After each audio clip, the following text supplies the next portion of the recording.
Air It Out Podcast, the hottest podcast in Louisiana. Y'all Air it out, man. Y'all gotta get me on the podcast. So, boy, Air It Out Podcast, Shreveport, Louisiana. Hey, man. Air it out podcast. Check it out, my nigga. Audience, you know, fuck with them. Now fuck with me. My deal.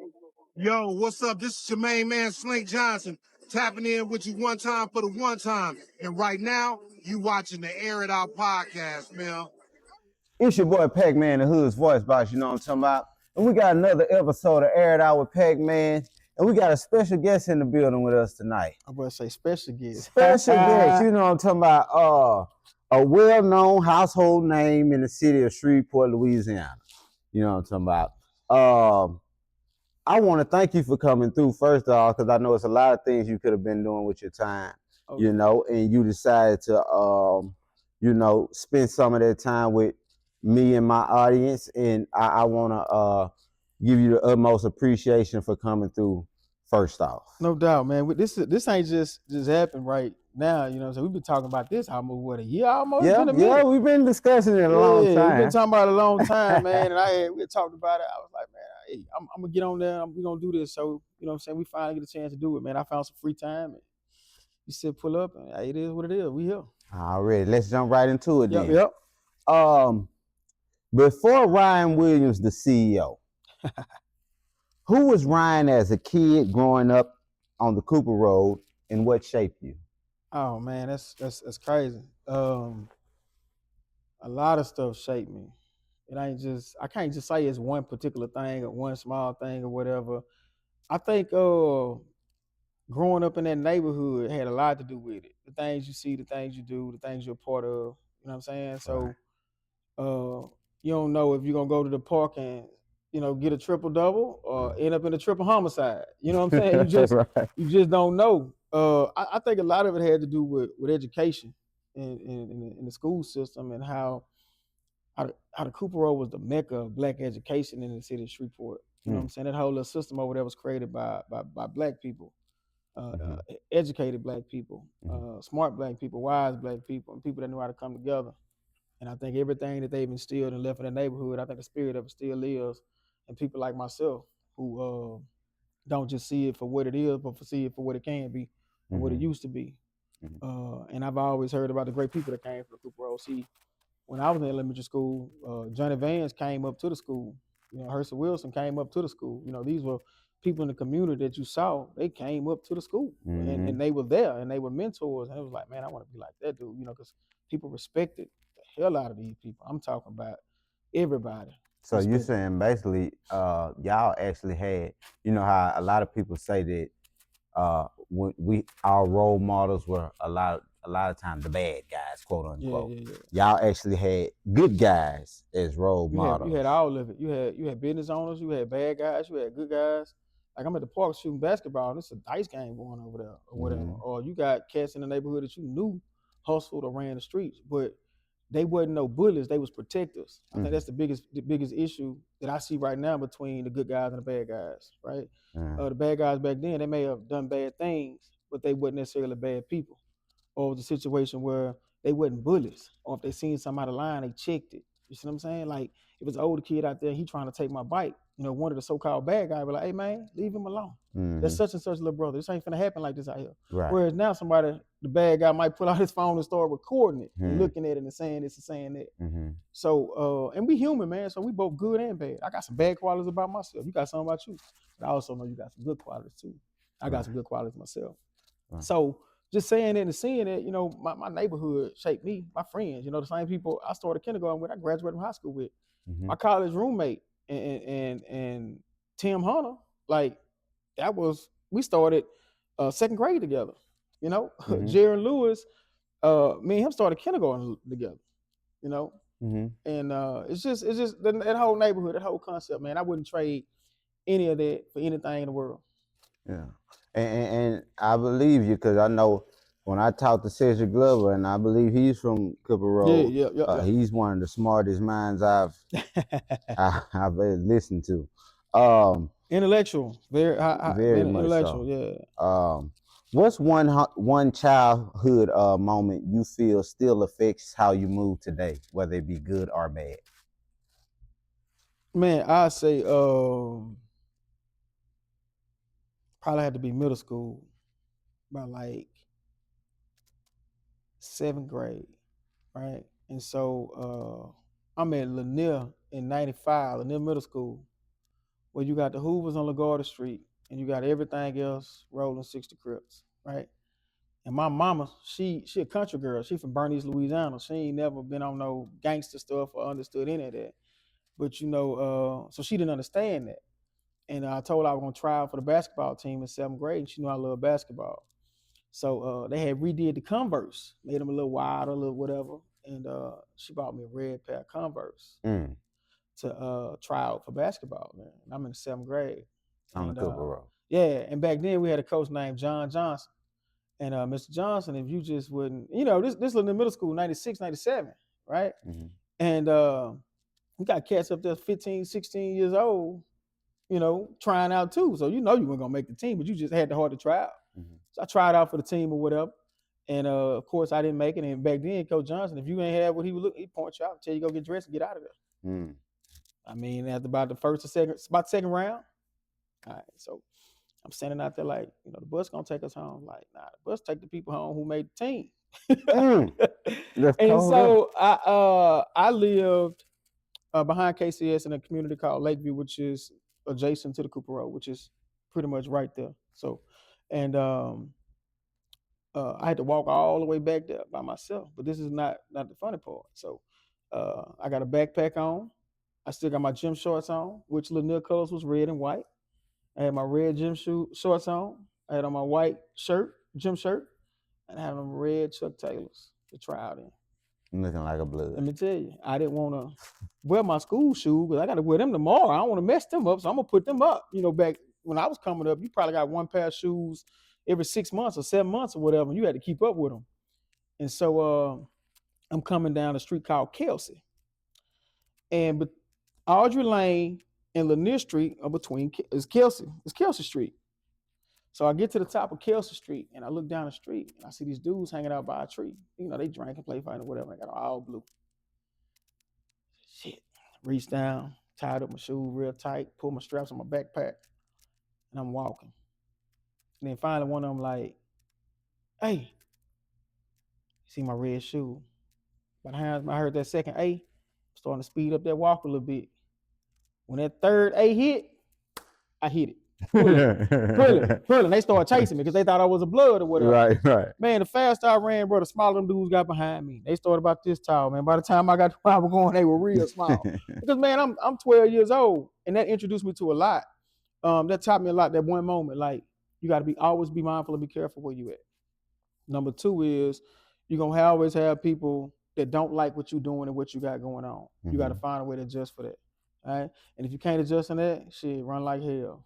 That's what that little scenario taught me. So that one little thing right there in the 7th grade shaped me. Right. So, what do you feel like the biggest misconception that people in Shreveport have about you? About me? That I got it all and I got it all figured out, and that whatever success I have happened overnight. That I just popped up one day and, oh, he's successful, right? So they miss all the stuff that happened prior to me actually being in the position that I'm in. And I believe that I'm in this position because this is what God wanted me to be. Because I've been places where I know I shouldn't have been or didn't want to be and ended up in better situations. So I think the biggest misconception is that people don't understand exactly who I am and how I got to where I'm at. They don't understand the struggle. They don't know about me being in the Air Force and having to deal with that, the politics of that, and still, serving my country. Mm-hmm. And then on top of me being a student at Grambling and having 3 kids at 19 years old, and me and my, when Pac said me and my mama had beef, yeah, my senior in high school, me and her had beef or whatever the situation may be. About where I was going to school and what I wanted to do. And it's crazy because my godmother didn't even want me to go to Grambling. She was willing to pay cash for me to go to ULM. That's how bad it was. ULM. It was ULM at the time. So I think people had a misconception of seeing me and not understanding that I'm a real person, that I got real issues and problems like everybody else. I just deal with it differently. Why ULM? That's a school that her husband had went to. And it's funny because Mildred Tillery is her name. Her husband's name is Jerry Tillery. That's Jerry Tillery that got drafted. That went to Evangel that got drafted. Those Hmm. my people. Yeah. Oh, So, okay, okay. yeah. So she wanted me to go to ULM. She was like, I don't want you to go to Grambling. I'll pay for it, or whatever. But I think it was just always designed and destined for me to go there. But I think the biggest issue that people have is that um, they look at you and they don't even think that you're human. Like they don't believe like nothing goes wrong or goes bad in your life. They just feel like you just got it all. You got all the answers and all the rest of the stuff. But that shit ain't happened overnight, man. That shit took some time, bro. I had to really go through some shit to really get to where the fuck I'm at now. I mean, excuse my Right. words. I had to really go through it, like really deal with all the issues, the problems, and everything like that, and actually come up out of all that. And it's crazy because a lot of issues that I see a lot of other folks done had, shit, I done dealt with it and been through it too. I'm talking about everything from child support to losing friends, losing homeboys, trying to identify with who I am and what my partners got going on in the neighborhood. You know what I'm saying? Because I ain't never, ever been no hood nigga, ever. Mm-hmm. I ain't never wanted to be. But just because you not don't mean that you ain't got partners that do it or you ain't been exposed to it or you ain't got, you ain't seen it firsthand, here and there, whatever. So, yeah. Mm-hmm. Do you ever get tired of feeling like you have to be the responsible one in the room, in every room? To whom much is given, even more is required. Mm. It ain't so much about being responsible. It's about knowing what it takes to be responsible. Because a lot of responsible people don't know what it takes to be responsible. They don't understand that not only do you have to speak up, but sometimes you got to sit back and listen. So you got to understand what both of them mean. So we say the responsible person in the room. I just feel like if it's something wrong, say something about it or fix it or whatever the issue is. You know what I mean? Mm-hmm. Because you don't know if the other person has the strength or the mindset to say that. You know what I'm saying? Mm-hmm. So I've always been the type to stand up in a room full of people sitting. Mm-hmm. When it comes to leadership, do you believe a good leader has to be a good follower first? Man, no. And I know a lot of people gonna disagree with that. And what I mean by is, if we're gonna say that leaders are chosen and they're born, right, and that's what's inside of them, it may not never be in their wheelhouse to have to follow, right? So it may be always they needed to be at the front. Uh, and I'm not saying all leaders lead from the front. Some lead from the back. It just depends on which way you're going, Mm-hmm. right? The caboose is just as important as the engine in the front. You need it all to move. And I just don't think that not all leaders have to be followers first. I feel like some leaders are born, they're chosen, and they're supposed to be in that path. Now we all, as leaders, we all have people that we look up to and we get guidance from. If you talk about following like that, then yeah. But as far as I got to sit back and kind of chill and wait my turn, and even though I put in the work and I've handled the effort, man, if that was the case, I wouldn't have had the stuff I had because it was told to me to, sit back and wait to open your company. Sit back and wait to buy this. Sit back and chill before you do this and do that. You gotta kind of wait your turn. But what if my turn right now? What I'm waiting for? If I done prayed about this, I done worked for this, why I can't step up and get this? Why I can't have the best? Like them people on Ellerby Road and everywhere else, I mean, they got nice street signs and nice lights. And so why I can't have that too? Why I gotta wait for that? Why I gotta die and go to heaven to know what God's love and warmth feel like? I shouldn't have to die to get that. Right. I can have that right now. Make plenty of sense. What's something that you struggle with that people would never guess? Oh man, two things: anxiety and depression. And when I say anxiety, it's because my mind never shuts off. Now, God has given me an amazing mind to see things, do things, and have vision. But everything comes with a price. You know what I'm saying? It's like taking too many aspirin, right? Yeah, your headache gone, but now something else messed up. So with me, when we talk about anxiety, it's always at the tip of my mind or in my head. Did I get this right? Did I do that right? What's going on here? What's going on there? And believe it or not, like I said, my mind never shuts off. You know how people go to sleep and forget what they was thinking about? Right. I wake up right in the mode. And I think it may be a gift, then again, it may be a curse. So do you ever get real rest? Are you ever in REM sleep?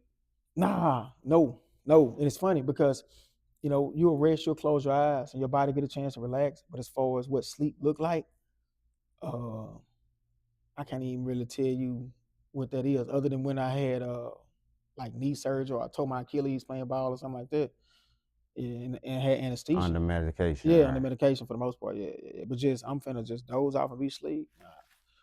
Mm. So, when you look back at your younger self, what's one decision that you're happy that you made early on?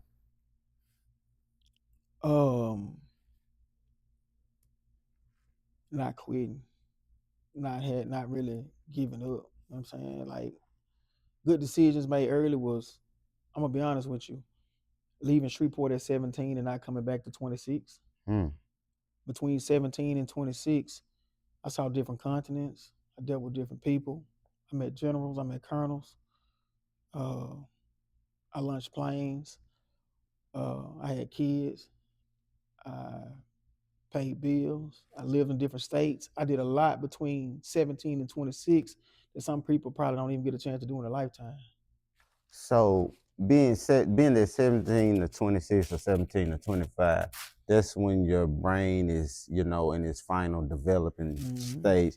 Would you say those are the years that really just shape your mentality? And in my struggle years.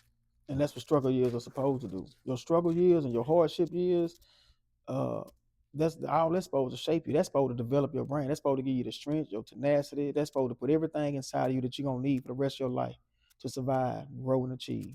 So from the ages of around that age frame that you talking about, that was like the potato and the egg, right? It was like you put me in the hot water. You know what I'm saying? It's either gonna soften me up or it's gonna harden me up. And that's how I identify with it. You know what I'm saying? I'm either gonna be an egg or I'm gonna be a potato. Now the potato go in hard and the water soften it up, but the egg go in and as it boils, it gets hard. Oh, You see what I'm saying? right. That's how I look at it. So I was either gonna be a potato or be an egg. Makes I sense. came out that motherfucker egg. Makes sense. Yeah. So, who was it that taught you discipline? Was it like the streets, the military, or was it just like life in general? Man, in order to stay alive in the streets, you gotta you got to be scared. Because if you ain't scared, you're not gonna be in them long. And I'm not saying I was in the streets. I got homeboys that I was out with, that I was riding with, going to Station One and teen clubs and different stuff like Right, that. right. Right. So, the thing that I would say me was I was scared. And it wasn't so much about being scared of what the streets had, but scared of what my mama gonna say, what she gonna think. Because that's the only person I've ever tried to impress was my mama. I don't teachers, football coaches, the hell with all of them. The toughest, hardest, strongest woman I know is my mama. And it's the only person that I've ever tried to impress. That's the only person that I care that tell me, oh, I'm proud of you. Because her assessment of me means everything. That's it. Like what she say, how she feel, what she got going on. Like that's what, you know what I'm saying, keeps me going. And that's the thing that says, okay, well, yeah. But So, where was your father doing all of this? man, it's funny, man, because well, I want to go back to that question that you had just asked, because I ain't just close it all out. Okay. You want me to repeat it? Yeah, repeat it. I said, who taught you discipline? Was it the streets, Exactly. the military, or life in general? Yeah, so it wasn't necessarily the streets. And I went to the military specifically for discipline. I always wanted to go to law school, but I felt like I wasn't disciplined enough. Like I ain't know what it took to just not do what I wanted to do. Like Right. self-discipline is the greatest virtue that you can have. If you know how to discipline you, you don't have to worry about nobody else discipline you. And that was one of the things that I got out of the military. I feel like every step in life is discipline me. Everything from being a young man to being a father to being a grown man, being a businessman, having discipline at each one of them levels and being taught something. But everything has given me something. Remember my chief master sergeant in the Air Force? He said, discipline. He said, discipline is like a knife. If you keep it sharp, when it's time to use it, it'll serve you well. And so I always use that quote when I talk about discipline, or I tell other young men about discipline. Keep it sharp. Makes sense. What was your father doing all this? Man, so my mom and dad divorced, and that's how we ended up in Shreveport. So we ended up moving here. My mom and dad got divorced. My mama had a sister who was living in Bossier. She had met a military guy, was living in Bossier. My grandmother didn't want her down south by herself. So she told her, you need to get closer back up north towards some family in case something happens. We want to help you. So my dad, he had gotten remarried, got another family. He was still living down south. Now I will say this: every summer, it was kind of unique. My dad would get us, my oldest brother, me, and my middle brother. My sister wasn't born yet, and so wherever he was at, we got a chance to stay. So if he was in Fort Smith, Arkansas, I'd be in Fort Smith, Arkansas. If he was in Virginia, I'd be in Virginia. If he was in Texas, I'd be in Texas. So wherever my dad worked at in the summer, that's where we went for part of the summer. And then my mama would get us back toward getting close to school. And then, she would take us on like a little family vacation or something, get us out the city for a minute, or like Six Flags or something like that. Do you think that kept you out of a lot of trouble due to the fact that you were gone generally during the summer? Trouble back then is different from trouble now. So I'm not saying I was completely out of trouble because I'm gonna be a boy. Wherever I go, I'm gonna do something, But as far as trouble going, doing stupid stuff, I ain't never really been. You just went into like it. Nah, I mean I did the same stuff every kid. I mean I got a BB gun and shot up the neighbor's back porch, and they came and told my mama she whooped me for it. You know what I'm saying? Or, but it, like I said, trouble back then was different. You know what I'm saying? I just don't remember like having fights at school, getting in trouble for that. I don't know. Like I just don't. What I would consider trouble right now, most people would be like, that wasn't bad, Yeah. Well, I mean, it's It was it's mischievous. normal, but it's Yeah. trouble, Yeah, so it was something real chill, real mischievous. It was just, but like I said, my mom and dad divorced. Pop really didn't. He didn't. My daddy really didn't come around much. He didn't. Other than when my mama called him and he was like, "Hey, I need you to get the kids, pick them up, do something with them for the summer." It was stuff like that. And even then with my dad's a workaholic as always been. I ain't never known him do nothing but work. That's it. Did that have any like impact on you? Hated it, bro. Dog, I hated it. My mama was tough. She was tough on her kids, right? So my mama had to kind of like raise all her brothers and sisters. Then she get married to my daddy. His mom died. His mom died before they got together.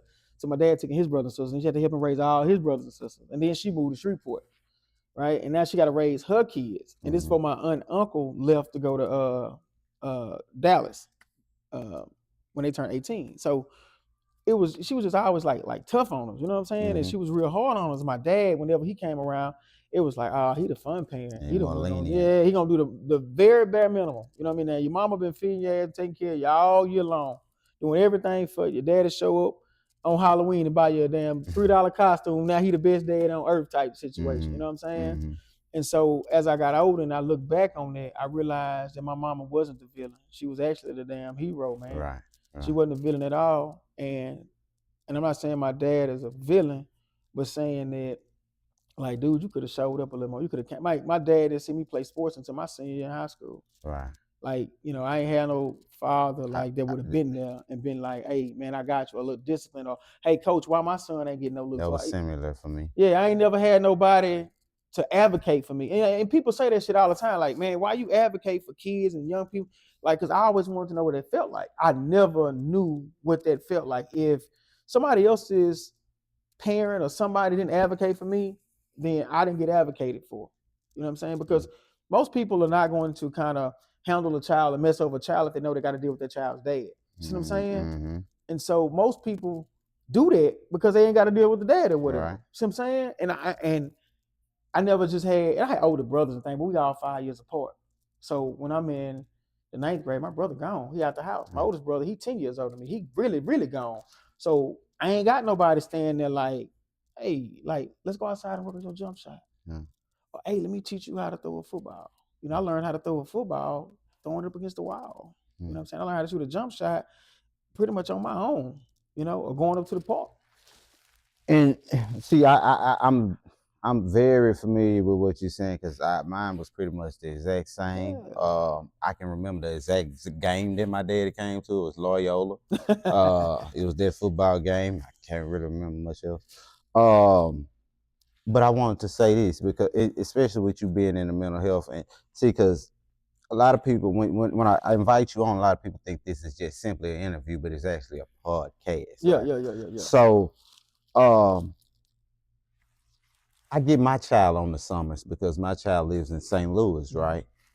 And I feel like this past summer I did my child a huge disservice.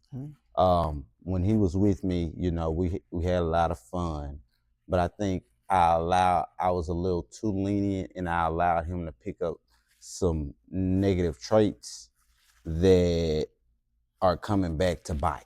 Mm-hmm.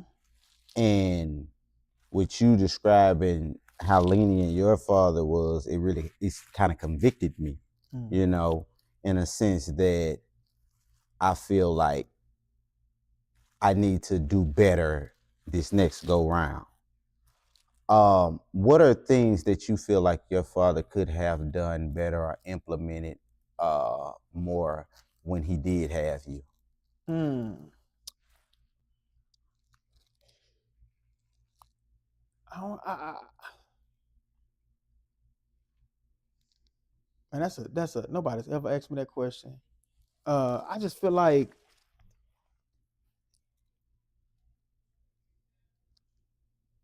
I don't know. I think my dad was so in tune with my stepmother, her kids, and at this time my little sister was born, to where I feel like we ain't even matter. See what I'm saying? And as a kid, and we as a kid, you see things and you question those things, but you're taught not to speak about those things. So you got to carry that hurt until you can talk about it. And so I would see my dad giving my stepmama wads of money and telling her that it was for school clothes and school shopping, right? And my mama would be putting our stuff on layaway, trying to pay for it, right? And as a kid, that always stuck with me. Man, I tell you, it's crazy. Man, I remember calling my dad's house, 337-948-4016. I remember this number. Remember I told you that football used to on the wall? Mm-hmm. I wrote my dad's number on it. And used to throw it on the wall so I wouldn't forget it. And I remember calling his house one time, and we needed some school shoes. My mom was like, I can't get y'all no school shoes right now. I'm a wait till I get paid. But we like, damn, school start in a couple weeks. She ain't gonna be able to get it until the next paycheck or whatever. You know how parents live like that. And so she was like, well, call your dad and ask him. She hated to tell us to do that, right? She hated it because she already knew we was gonna get disappointed. So I knew the number. I called. And I'm like, hello? Stepmama answered the phone. She was like, I said hello. She said, hello. She's like, who is this? I said, it's Ryan. I was like, I want to talk to my daddy. She said, what you calling begging for now? That shit struck a nerve with me. And I just, as a kid, you hear that, you see that, you just like, damn, like I can't call and ask for no school shoes type shit. You know what I'm saying? Like, damn, I can't get no school shoes. Like, what, you know what I'm saying? What's up?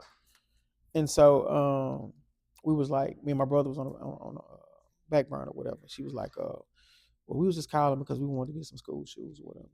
And she was like, well, tell your mama to get it with the damn child support money she get. Now, mind you, I think my mama might have got $150 a month or some shit like that. It wasn't nothing crazy. Because I think my dad at the time paid like the bare minimum or whatever. And we was like, damn, like why you putting us in the midst of that? We called here to talk to this man to say, you know, Pop, we want some shoes or whatever the situation may be. And that shit just bothered me, bro. And you know, when you go back and you talk about stuff like that, you're not a grown man at that time. You're a little bit of kid, seeing yourself on the phone, talking to this woman, asking her, can you talk to your dad? So you basically asking her for permission to talk to your dad. And the only thing she can say is what y'all begging for now. And I'm gonna be honest with you, my mom always took care of our needs, so we never really asked for anything unless it was just something really needed. And just like I just said, my mama hated to tell us to do that. Calling extra dad. She hated to do that. She felt like she worked too hard for us to even ask him for anything. And if it was something he wanted to do, he would do it. Are there any things that now that you're a grown man that maybe you didn't see it your father's way that now you kind of see like, okay, well maybe he had a point Man, or hell yes. Yeah, so my parents were young when they got married. They were college students, they were young when they got married, whatever. And I think him dealing with my mother is a very alpha type female, and him being kind of quiet and reserved type thing. So my daddy is a calmer, laid back, chill version of myself. Mhm. Look alike, speak alike, talk alike, everything. He's only gonna talk if he need to say something. Very smart dude, very articulate. Went to Louisiana Tech, super smart dude, brilliant guy, can build anything you want to build, do anything you need him to do. Right. But I think him dealing with my mother and always in his mind wanting a traditional kind of like woman, Makes sense.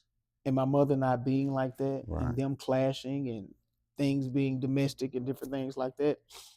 Because my dad was a great provider, hell of a provider. Made all kinds of money, built stuff all over the country. He can take you to and show you that he built it. But I just think with my mother, because of how she was, and I had a conversation with my grandmother about that. My grandmother was like, my dad was getting ready to go work in another state, and my mother didn't want to drag her children to another state. And she talked to her mom about it. And my grandmother told her, she said, "You go where your husband go." And my mama at the time was like, "That's what y'all used to do. That's not what I'm doing. I'm not dragging my kids to another state." And that was the split of them. Mhm. Well, being that you went through that, what made you choose the Air Force, and what did the military put in you that nothing else could? Um, I chose the Air Force because, man, I never saw myself in the army, like on some grunt type stuff. Never did. And when you in the army, I mean, you're a soldier before anything. So if you're a cook, you're a soldier. And I didn't like the Navy. Or I thought about the Navy, but I don't know if it's a myth or not. But it was like when they had sea, they got to share a bed. Yeah. So whoever working 12 hours, he get to bed. I was like, I don't know, I ain't doing that. But I don't know how true that is. That might be a myth. And so Who that want to X the be army. seaman anyway? Yeah. So they X the army out, X the Navy out, Coast Guard, hell nah. And so it just left me with the Air Force. And plus the Air Force recruiting thing was right up the street from where I lived at on Tech Drive. I lived at 711 Tech Drive in Russell, Louisiana, so it was up the street. So I ended up, catching a little ride up the street and walked into the recruiter's office, me and him had a conversation, and I mean, it got more and more demanding, but it actually started with a phone conversation with my homeboy Tim Hunter. Mm-hmm. And he was like, "Man, I ain't got nothing going on, bro. I'm finna go to Air Force." I'm like, "If you go, I'm finna go, because I'm finna graduate and we can go to Air Force together." I was in college at the time. Right. He was like, "All right, bet." So I went, signed up, did all the paperwork or whatever. Called Tim. He answered the phone. So I'm still going through the process, getting everything done. I called him back another couple weeks later because he had left school and moved back home. I'm calling this dude, man, just blowing him up. So finally get down to, all the paperwork being done or whatever. I'm like, "Man, when you supposed to sign to yourself?" He's like, "Oh, man, I got a job at the post office. I ain't gonna go." I had already committed and signed everything. So shit, I dipped out. I left. I shipped out April 8, 2008. April 8, 4 days 2008. before, I think it's 4 days before Dr. King was assassinated in 1968, if I'm not mistaken. I think I shipped out April 4th. It was either 4th, I think it was the 8th, 4th, one of them. What principle from the military still guides you every day? Man, the core values of the Air Force: service before self, excellence in all you do, and integrity. Integrity. Those three things guide my life: excellence in all that you do, service before self, and integrity. Those are the Air Force core values. Right. And I think I will say, and because I try to be very honest. I try to be very brutally honest. Do it. I think that those core values, they guided me up until the point I let some of the streets corrupt me. Mm-hmm. I never let go of integrity. You gotta have doing the that. right thing Yeah. even when nobody's looking. So that put me at odds with a lot of people and agendas Yeah. that was being pushed. And that's why you'll see me go against the grain on a lot of things, because if I don't feel like that shit right, like I'm gonna say that shit ain't right. But Like, that's your right to say that though. And nobody yeah. should infringe upon that. But you'd be surprised because when the numbers against you, a lot of times the truth don't matter to a lot of people. That's where you Uh, gotta stand. That's where you gotta, like, remember I told you, stand in a room full of people sitting? mm-hmm. Yeah. You gotta Yeah. have the courage to do that. Everybody ain't got, people always talk about who got nuts to do this, who got nuts to do that. Man, what kind of courage you got? Hmm. What kind of courage have you developed? Like, are Mm-hmm. you gonna be able to do that? If you see something wrong, or you gonna be able to say, nah, that ain't right. A lot of people ain't got the heart or the courage to do that. So my mother always pushed things of that sort on me, right? My father was more of the type, well, son, you need to survive in America. Got to. If that means being quiet though, going along to get along. He had, in my opinion, he had more of a slave-like mentality. So it's like he's working hard. He's gonna work hard. He's gonna do what he has to do to get ahead. But like I said, if it's a room full of people and somebody needs to push back, my dad would be one of those people who say, shut up and just let the day go by, and survive to see another day. So me and him, we would clash over things of that sort. And I want to know from your point of view, what is more important? Would you sacrifice, providing or protection, quote unquote, for you and yours on behalf of the truth? Or would you, if it's the truth, damn it, it's the truth. And I'm just going, whatever happens, happens. Between survival and sacrifice, you gotta find balance. And I think that's what your dad did. He found balance. Your balance may be different. Your balance may be more of sacrifice than survival, right? And so I feel like people that find balance inside of sacrifice and survival, those are the ones that always find a way to win. So when you talked about me and mine, at no point in time will I ever sacrifice my children and the people that I love, the people I care about, the people I'm responsible to. You know what I'm saying? I'll lay down on the sword before I let them do it. That's just me. So when we talk about survival and we talk about sacrifice, and you find that balance in between the two, I mean, that's amazing, because everybody don't necessarily get that, Mm. right? So when you talk about somebody like myself, what am I willing to sacrifice for the truth? Well, when you talk about what truth are we trying to sacrifice something for, right? You got big truths and you got little truths. Does this truth not allow me to be who I am? Then I'm not compromising my integrity. I'm not doing any of that, right? If this thing needs to be said and something needs to be told, and hey, this is what it is, or whatever. And just because I don't speak up against it doesn't mean that I'm not against it. I feel like everything that you are against, you don't necessarily need to speak up against it, right? Mm-hmm. I may not like chocolate ice cream. You might love chocolate ice cream, but I don't have to tell you that. You see what I'm saying? It's just Mm-hmm. something that small. So I get. I, I want you to tell me, what do you think this smart or stupid? It was a point in time where I would call myself more of an advocate today than an activist. Okay. But it was a point in time where I was into a lot of activism, right? Gotcha. I was also selling drugs, right? Mm-hmm. Um, Being an activist at the same time made me a target. Mm-hmm. I ended up in jail 3 times in the same month. Um, do you think that fight for other people was worth it, being that afterwards, if you see now I'm an entrepreneur, I can't really work too many jobs. Like, I get it. do you think that's a worthy cause, or do you think that was something in hindsight that I may have should have just shut my mouth about? No, I mean, if you're a part of other people, then you speaking up for yourself. They just coming along for the ride. So when you were activism and you were getting active, that you was doing it for yourself too. It wasn't just about other people. You know what I'm saying? You got a child. You know what I'm saying? You got people in this community, little cousins, little homeboys, or whatever that you want to look out for. So when you do that, you was doing it not just for them, but you was doing it for yourself too.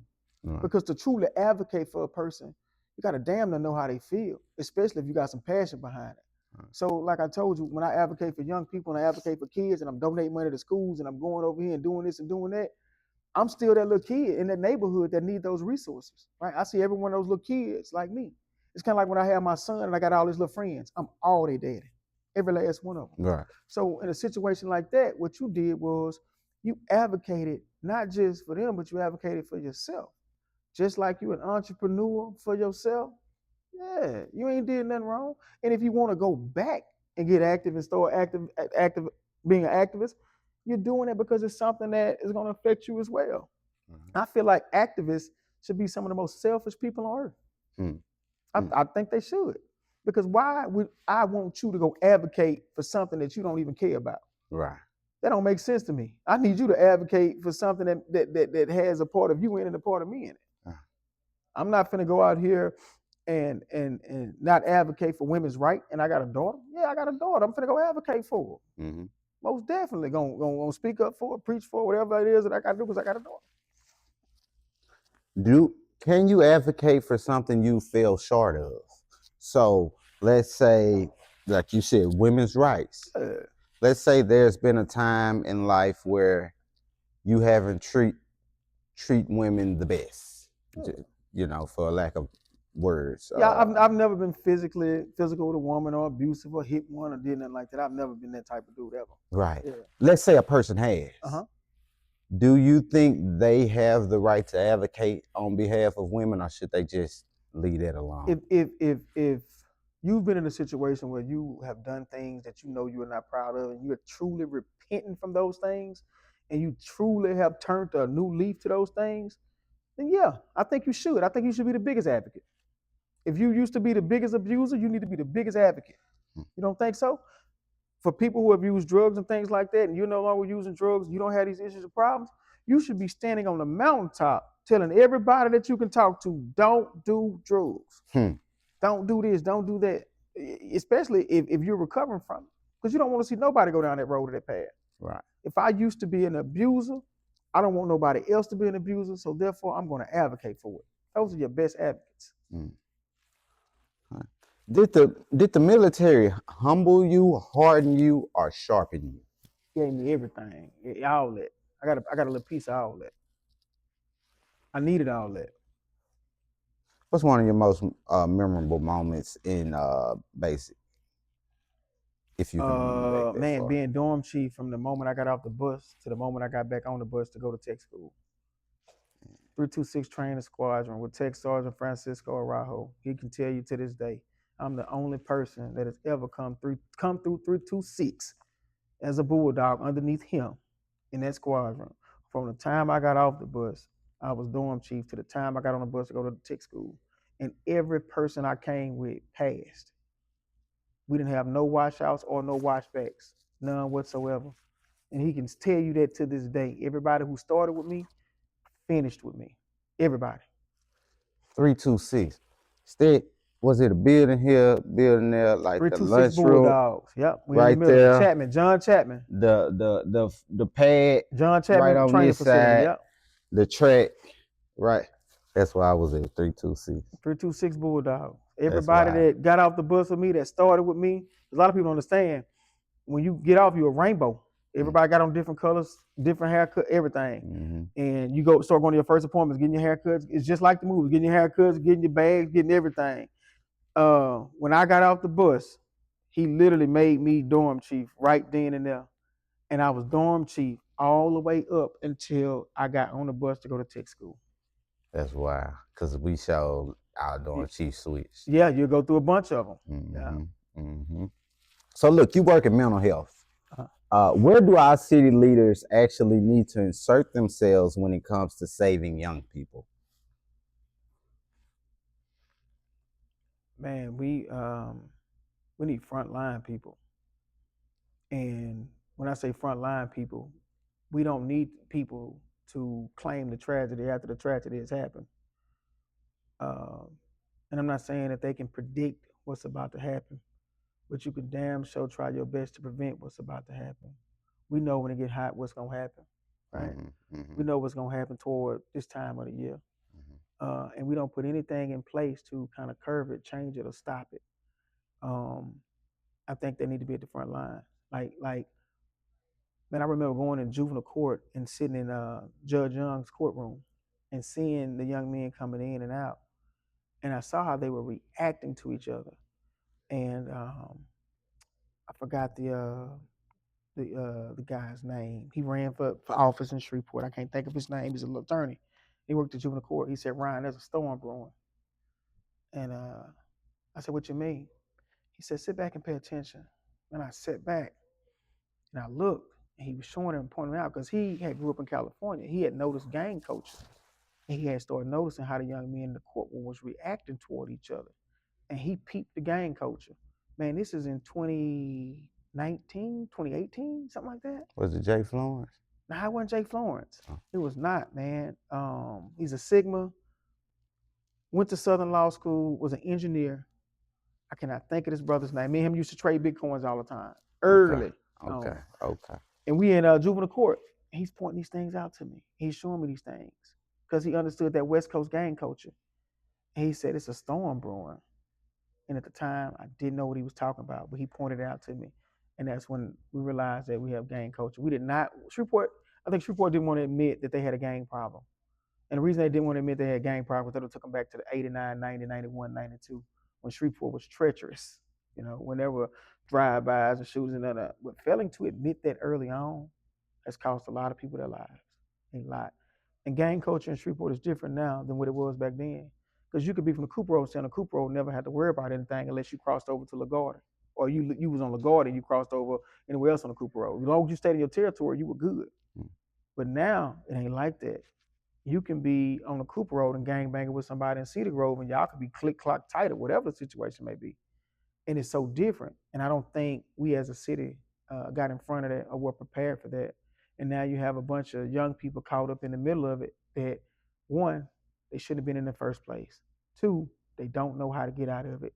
And three, a lot of them really can't get out of it because they don't know how and they don't feel comfortable talking to nobody about it.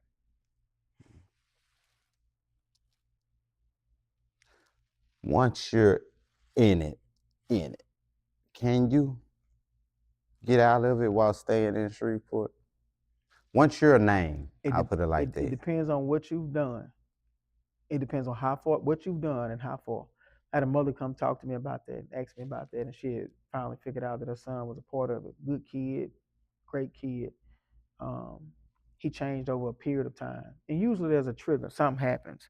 Whether dad leaves, whether a friend is killed, something happens to trigger that. And they just start going toward that way. And she came and she talked to him. I'm not going to disclose her name. And she said, Ryan, what can I do? I said, you got to leave. You got to take your child with you. And you can't let him connect to nothing or nobody back in Shreveport. She said, forever? I said, it ain't got to be forever, but at least 5 years. At least 5 years. And I said, don't go west. You go east. She said, what you mean don't go west? I said, everybody want to run to Texas. I said, sometimes Dallas look like a big Shreveport. Yeah, Houston look like a big Shreveport Bossier. Living in Dallas, you'll find yourself networking with a lot of Shreveport people. I told her go east. Yeah. And she did. And her son's still alive to this day. Actually doing well, doing a lot better. Good. And he doesn't have Instagram or Facebook. That's good. So do you feel like social media is a detriment, or is it a tool, or both? Well, we're human. We're gonna think with our eyes and go by what we see, right? And it's what you put out there, right? If I'm on there flashing $1 million, if I'm on there, you're gonna assume I'm a millionaire. You don't even know if the money's real. I'm just gonna assume it, right? So whatever you put out there or whatever the depiction is, that's what people are gonna roll with. That's what the hell they're gonna go with. And so social media is a part of it. Instagram, social media, the codes, the certain stuff that's shown and put out there. Yeah, it's a part of it. Because not only did I do this, but I got to show you I did this. Man, if I stole a candy bar out the store when I was a kid, the only way you know I stole it if you found the wrap in my pocket. Right. I didn't post it on Instagram and say, look, I stole this candy bar. I'm a good thief. Y'all can't stop me. But it ain't no glory in it though. Because what if the paper never get found in my pocket? You see what I'm saying? Ain't no glory in not sharing your story. Basically, in so many words. So when you say stuff like that what pops up in my mind immediately is these are people that's unheard and they want to be heard. 100%. They want to be heard. They want to be seen. They want to be felt. They want the attention that comes with it. And people, I think the death of a lot of people is going to be attention seeking. It's going to be attention seeking. They want that attention. They want that feeling. They want that aura, and it's almost like a drug. Once you get it once and they give you that feeling, you forever chasing that feeling. But why don't they know that you can also get that same attention as yourself by doing good? It takes too long. We live in a microwave Pop-Tart generation. I want to go viral today and be known tomorrow. That's why none of my morals matter. That's why none of my values matter. That's why none of that stuff matters, because I want you to see and know who I am. I want to be viral. I want to be known for that. There are young people around here right now that could give a damn about the money or the dollars as long as they know. They could be sleeping on the floor. But as long as they got 10,000, 100,000 followers, they don't care. I got 100,000 people that follow me. Well, if they following you, then that sounds like the blind leading the blind. And sheep, wolf and sheep. You got wolf and you got sheep. Yeah. The blind is leading the blind. They leading them to slaughter. If you had to start today with one solution for youth violence, what is step one realistically? Say the ones you can save. The ones you can't save, have to let them go. Because it's like bad fruit next to good fruit. Right? That bad fruit touched that good fruit. At some point in time, it's gonna turn into a bad fruit. The ones that you can save, the things that you can put in place to save them and give them outlets, save them. But don't waste your time trying to save the ones that can't be saved and don't want to be saved. You're wasting time. That time could be given to the ones that's trying to get out of the ones that want to be saved. Creating outlets for them to be saved. A bunch of different ways. Do you believe you are your friends? Hell yeah. 100%. I ain't mean to say it like that. When I say you are your friends, I got different groups of friends. I probably have one of the most diverse friend groups of anyone in Shreveport, Bossier. Yeah. I probably got a very diverse friend group. And what I mean by diverse, meaning that I'm from the Cooper Road. We usually don't mix and mingle with nobody. Got a partner from Queensboro, right? I got a partner from Stoner Hill, right? I got a couple of kinfolks and partners from Cedar Grove that I chop it up with, that I talk to. You get what I'm saying? But then also, my partner run Willis Knight. My other partner works for one of the largest jewelry companies in the country. I got another partner that served 20 years in the military, right? Got another partner, he owned clinics like I do. Like I just got partners that different friend groups that do different things. I got partners that play pro sports, right? I got partners that's NFL agents, who's I went to college with. Just tell people all the time, when you go to college, you get a bunch of different friends from a bunch of different areas. I got partners that's pharmacists, that's doctors, that's lawyers. Like, I got partners that own real estates and businesses and Starbucks and stuff like that. That's why I say my friend group is crazy diverse. I'm telling you, man, our lives are so similar. You'd be amazed if I actually broke it down to you. The only difference is I'm broke. You know what I'm talking about? but like, cause like my best friend, he's the head pharmacist for Oshner's. You see what I'm saying?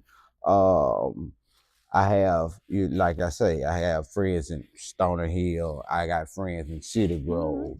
You know, one of my closest friends, he was in the military, just like you said, did his time and was about to retire, Um, when I talk to MJ, a lot of times we talk about when we grew up and how in school we would talk to everybody.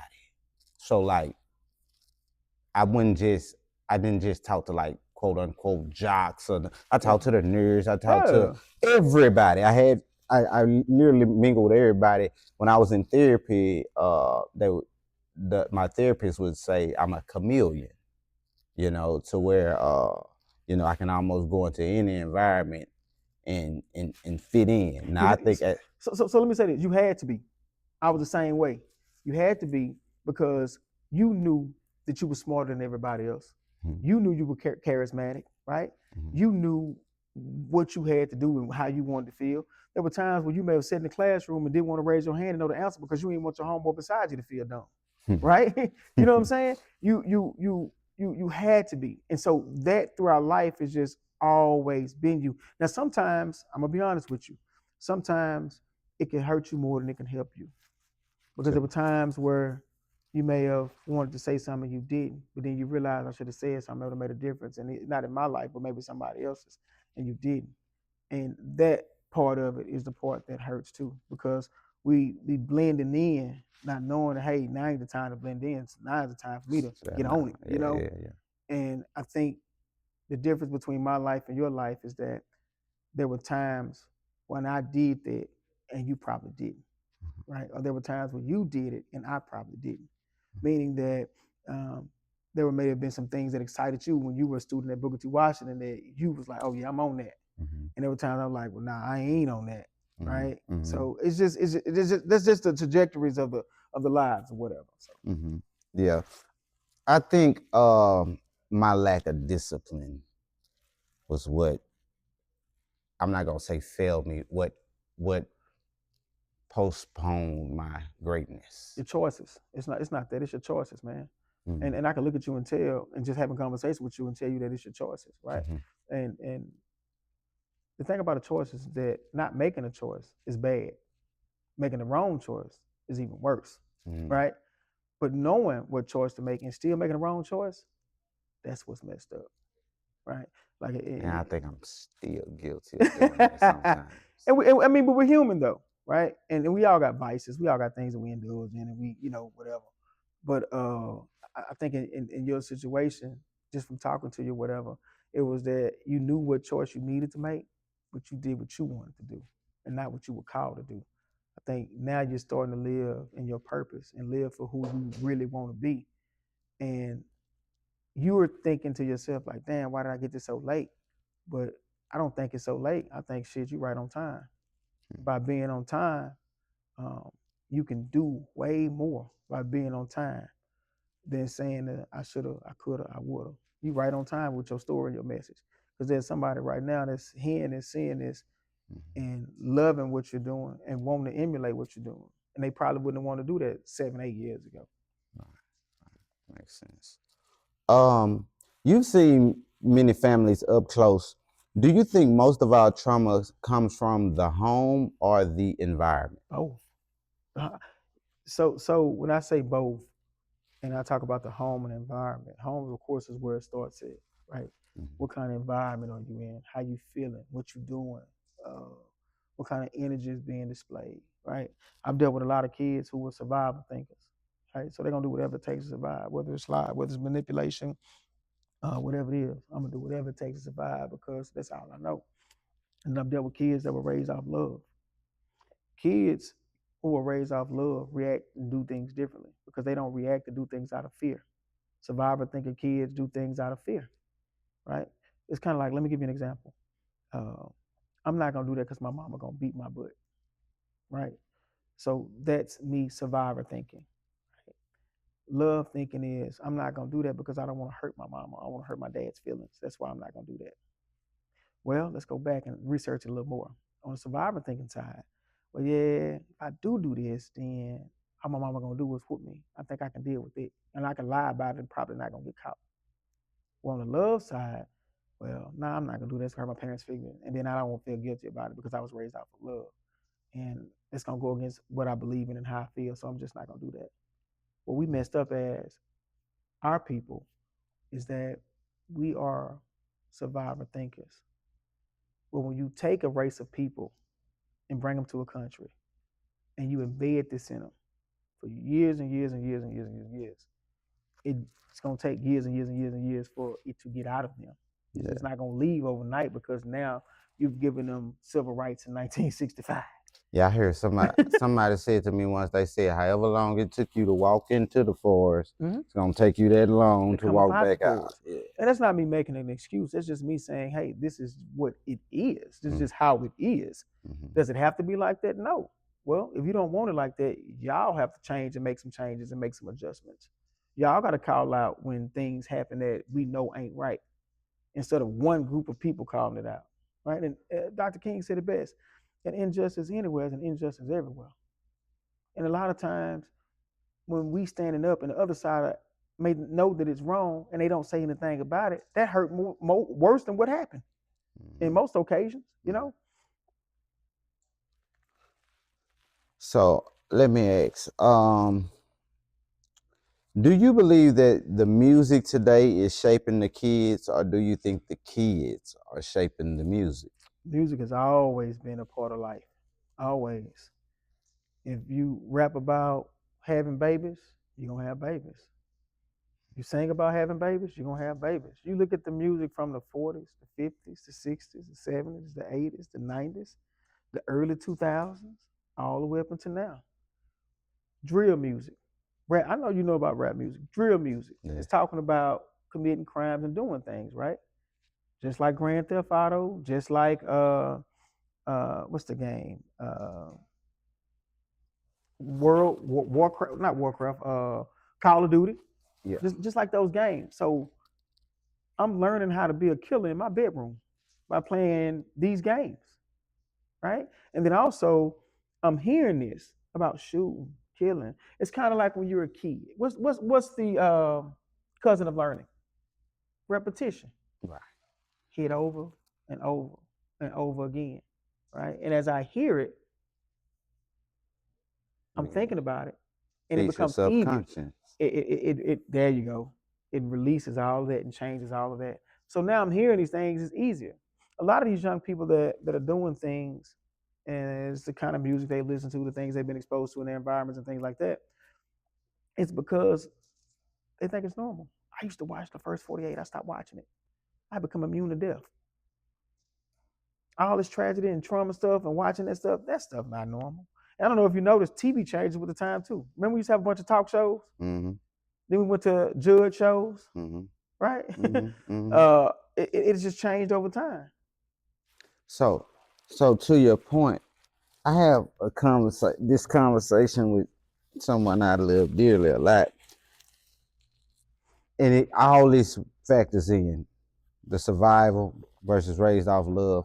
I'm not sure if those two people can be compatible. They end up together all the time. They end up together all the time.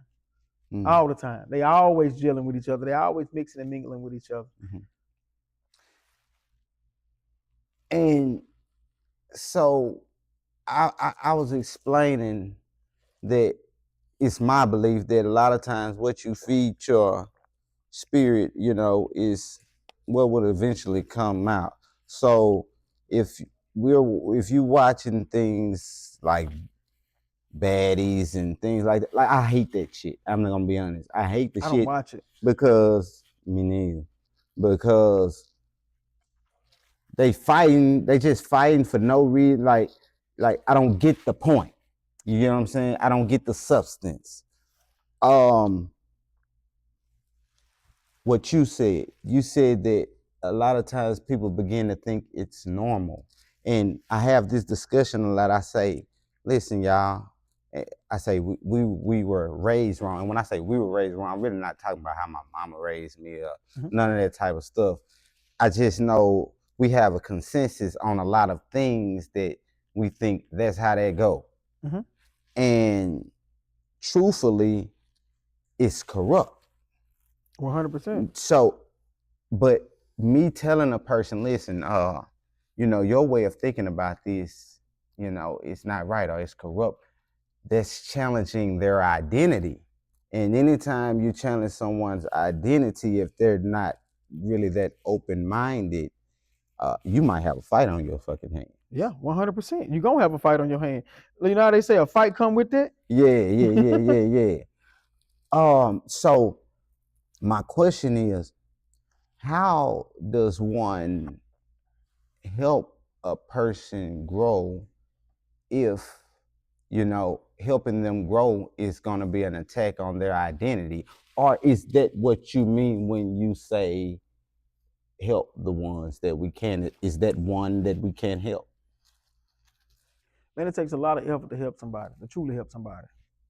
Because even when they give up on themselves and they relapse, you still got to be there for them. So it takes a lot. It's not just, so when you commit to helping somebody, you got to be all the way in.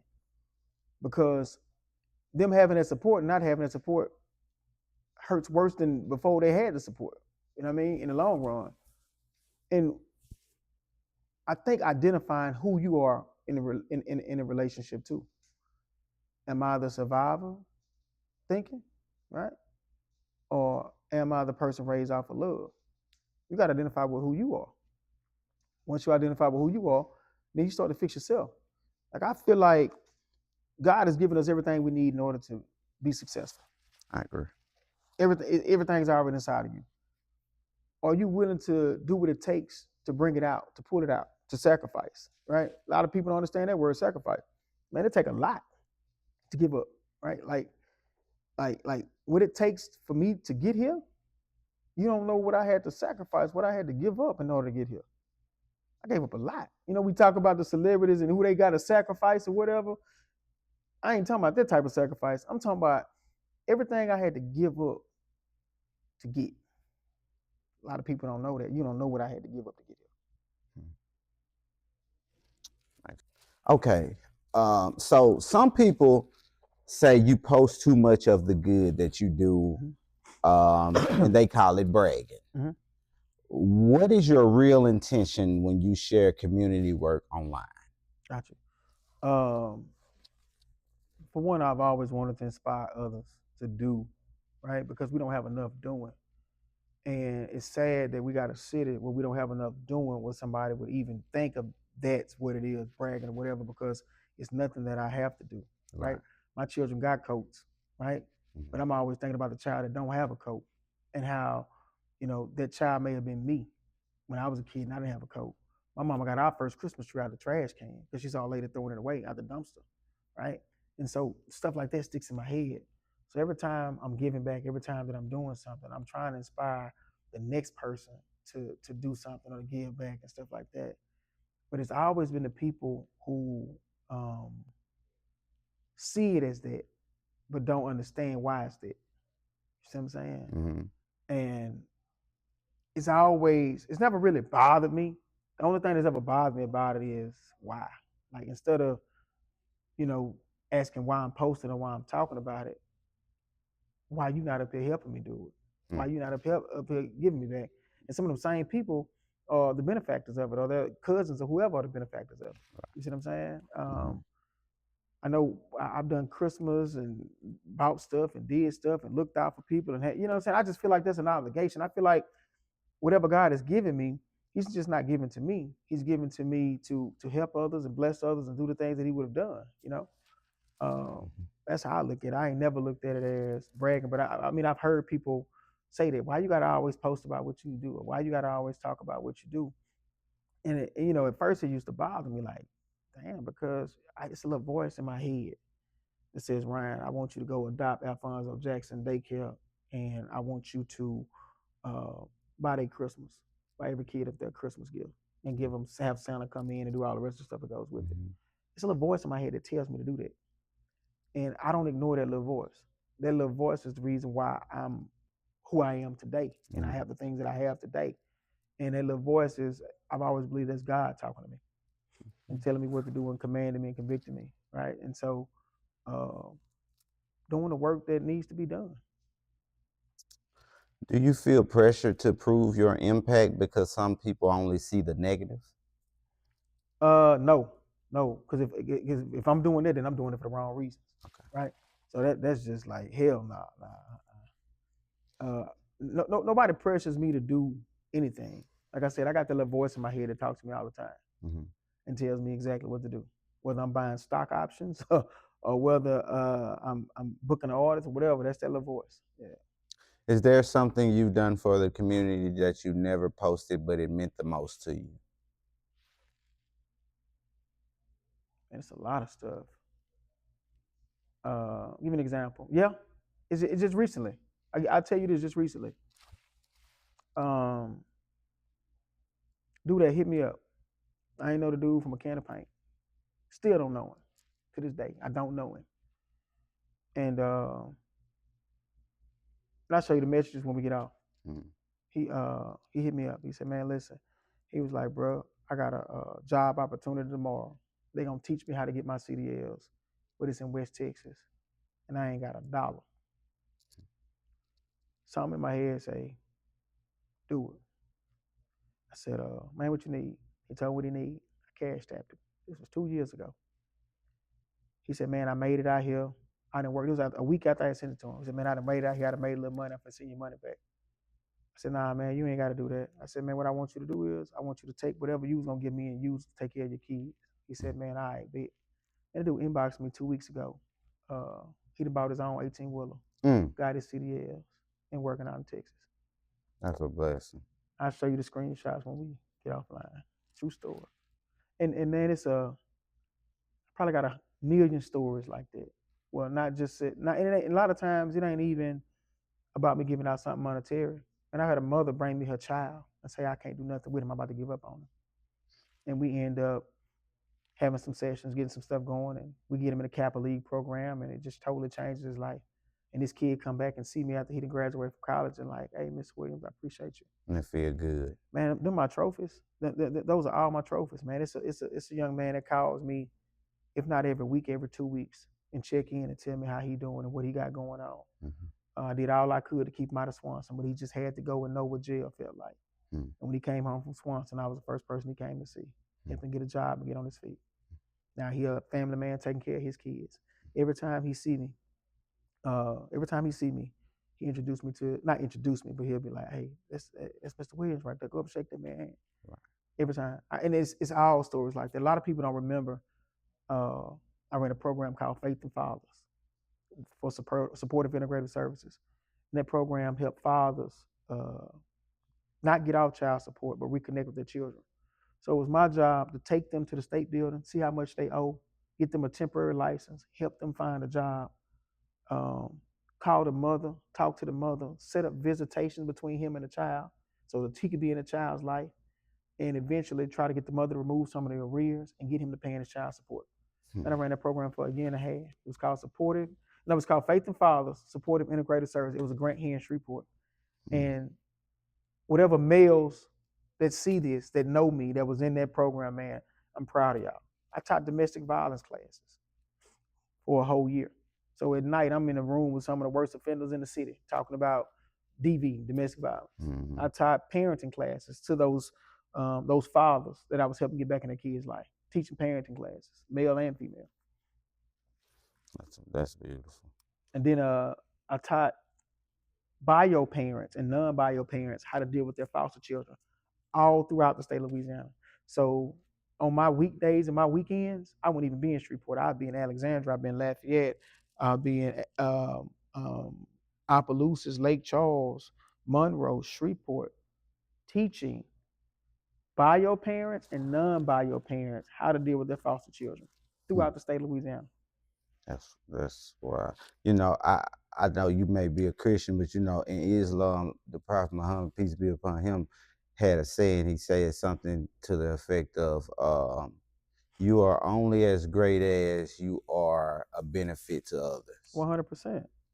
And with all the things you telling me you done, I think you have the right to call yourself a great man. Appreciate it. You're a great man. Man, I respect our religion. One of the greatest, two of the 3 classes in college that changed my life. I'm sorry, 4.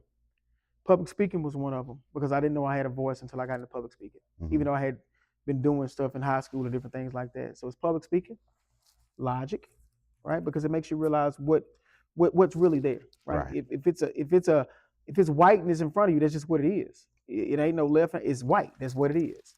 So it's public speaking, philosophy, logic, right? Those are the in religions of the world. Mm-hmm. Those 4 classes are the only 4 classes that I can say changed my life in college. Hmm. And I encourage every young male, whether you're black, white, Latino, Asian, whatever you are, take those 4 classes: philosophy, logic, public speaking, and religions of the world. Religions of the world opened my eyes up so big. Would you say most religions have like somewhat of like the same concept?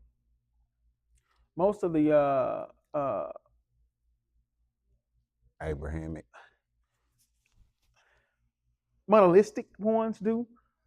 The ones who believe in one God do, for the most part. They see one entity as the source of all life. Most of them do. But then you have some that are not. Okay. People keep asking if you're running for office. Are you? And if not, what's stopping you? Man, it's a lot of things. I don't think you really need to run for office to actually make an impact. Mm-hmm. I feel like whatever God has put on your heart and whatever you have desire to do when it comes to helping people, you should do that regardless of a title. Right. I think the title sometimes restrict us from doing things from the other side of the people. I'm not going to help you because you're a Republican. I'm not going to help you because you're a Democrat. Mm-hmm. Nah, I believe in humanity. I'm going to help you because you're a human being and you need help. Mm-hmm. It should never be about what party affiliation you with. Right? I agree. It's never been about who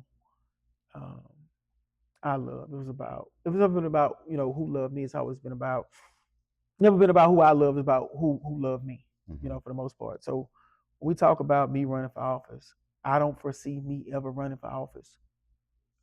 Because when I give my all, and I know that if it was something that I had to do, I'd be willing to die behind it. I'd die by it, and I just don't see it, man. I mean, it's a reason why I live, and I do what I do. I don't foresee it, man. I know that if I decided to ever run, that I would probably, give it my all and do my all. But I'm gonna say this, and I mean this: nothing hurts more than being let down by your people. I think that hurts more than anything that I can possibly describe. Is when you stand up for your people and they let you down. It hurt, and I don't necessarily know if I'm mature enough or ready to feel that kind of hurt. I think that I most definitely, when I first jumped in whatever you would call this, I most definitely was not mature enough. I've had my feelings hurt a bunch of times fighting against people that I'm fighting for. And it got to a point to where I hated to even be called an activist or advocate or any of this stuff, because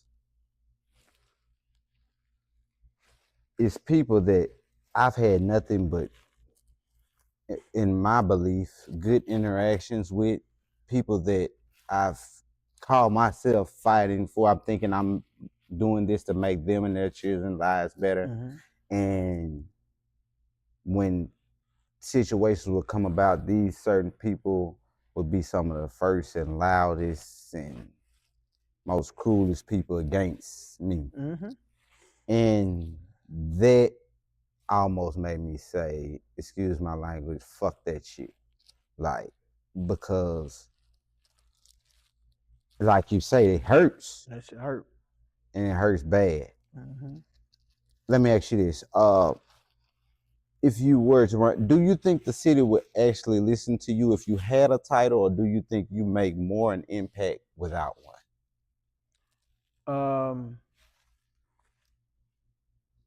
I'm not going to deny that I don't make an impact without it, right? With a title, I feel like the impact would be greater, be stronger, to give you a louder, stronger, deeper voice. But one thing you got to understand about power is that it's not just for you alone. You don't just become powerful because you are a powerful person. You become powerful because of the people that are around you. Mm-hmm. You can't be scared to make decisions and put right people in the right place.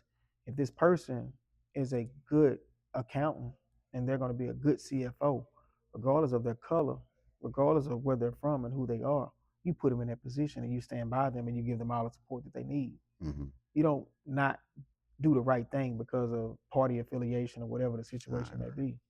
Shreveport's biggest issue and biggest problem is that they haven't found anybody that can bring everybody together. And that's what the biggest issue is. Yeah. Well, I'll say this. I think one of the biggest problems is we have, like you said, with party affiliations and you have cliques even within that. But I don't think people understand the game that's being played. It's it's a it's a push and pull game with nobody going nowhere. I'm Right. gonna push a little bit, you pull a little bit. When it's my time to pull, you push a little bit. And the only people that get hurt are the people in the middle. Hmm. And that's what's been happening the whole time. You have people who will vote against their own interests Yep. and go against their own interests because of party affiliation when it shouldn't even be like that. Let me say this, and I'm going to say this and be as clear as day. Our city is suffering because of that, because of favoritism, cliques, and things of that sort. That's why it is suffering. You have groups of people who are in position, right, to make a difference and make a change, who can make a difference, who can make a change, but they don't want to piss nobody off. Colin Powell said it in his book, the first step in leadership is pissing people off. It's just naturally gonna happen, right? You shouldn't be scared to do for people that look like you because of what other people from another skin color may think about you. Right. And that's black and white, white and black, Right. right? You're scared to help this group of people that look like you because of what these folks might say. And those folks over there may help the people that look like them, but they don't want to help them too much because then the other people are going to say something because you didn't help them or give them anything. Mm-hmm. It shouldn't be like that. It should be about humanity. It should be about helping everybody that needs help. I tell people all the time. First off, I have no plans on running for office whatsoever. I promise you that. It's pretty pointless. Yeah. But if I were to be in office, I guarantee you I would probably be the most sued politician you ever seen ever, because I would ram bills down these people's throat like they never seen before, because it's a lot of reckoning that needs to be done. I agree with the reckoning part, but I think you're too smart of a brother to do that, right? You're much like myself. You're a planner, right? And so, in order to get the city on the right track, you have to have a great plan, what that plan looks like, and how that plan affects everybody without costing everybody, but letting everybody know that you're gonna have to give up a little something. Mm-hmm. Because if we all give up a little something, right, we could turn that little something into a big something. Mm-hmm. Quality of life, infrastructure, these things need to be taken care of immediately because they've been neglected so long. But it can't be done overnight. It has to be done in a plan, and it had to be done in phases, right? Let's start with the phases that need it the most, which is inner city Shreveport, which has been neglected. That's where it has to start at. The plan has to grow from within and then spread out. Because in Shreveport, people don't mingle. You don't have a place in Shreveport where you can go and it's white and black people there. Right. You know how you go to what is that? Let's say you go to the Galleria Mall in Dallas. Right. It's a melting pot of people. Right. Houston Mall, same thing. New Orleans Mall, same thing. Shreveport, people don't mix here. And it's sad that it's still that kind of culture here. Yeah, it's very sad. I think I agree with Martin Luther King when he said this Shreveport is a peculiar place. Well, it's peculiar because of where it's located. So Southwest Arkansas was known for its intense racism. Mm-hmm. East Texas was known for its intense racism. Shreveport sits east of Texas and south of Arkansas. And then you have Shreveport, Caddo Parish. Mm-hmm. It was a melting pot for it. So when you say that we should start with the inner city, I think the issue lies that let's say our politicians are because that's basically who controls the budget, Mm-hmm. Wanted to do something radical, quote unquote, Mm-hmm. to help the inner city. Mm-hmm. I think the issue lies is that they know, for lack of better terms, niggas don't got their back when it comes voting time. So if they were to go ahead, they know they're going to be, they're going to put out all this defamatory information about them, probably, not accurately depicting what it is that they have going on or what it is they're trying to do. And it's going to be niggas that help push that line. People of color, yeah. I say it all the time. I don't know if you've seen this, and I can show you this when we get out too. Messages between me and Lisa Massengale. Before it ever was this big thing between me and her, before she was posting Is that me who is every that? day. That's the lady from The Mama Bears. Oh, okay, yeah. Cat of Mama Bears. I've been telling her. I say, Lisa, instead of doing this, I say, let's do something together. Yeah. I say, let's do something together that way, kids from my area and, kids from where you're from, even though you don't understand Shreveport, but, you get what I'm saying. Kids from like the Ellerby Road area, things like that, they can intermingle to where you have those different mindsets formulating. As you said, when you were 17 to 26, you were traveling basically. Here in Shreveport is not one place. Shreveport is like two different places. Multiple. You go in Lakeside, Avondale, Queensboro, Cooper Road, Moortown, Stony Hill. You go there, and then you go to South Shreveport and Ellerby Road, things, and you will see a major difference. Of course. Amongst the environments. It's places in Shreveport, I guarantee you, that a lot of people that I associate with never even seen or been to. Of course, 100%. When you allow those people to see these type of things, as you said, when you were growing up, you had good role models. When you allow people to see, oh, this is actually possible here. This is possible where I'm from. This is real to me now because I can see it. When you allow people in those spaces, then it changes the mindsets.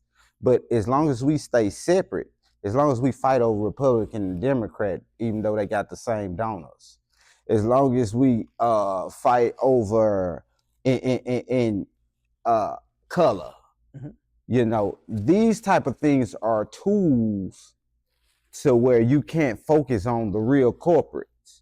You can't focus on that top 1% that's controlling all of the both parties. Both parties are basically faces for them.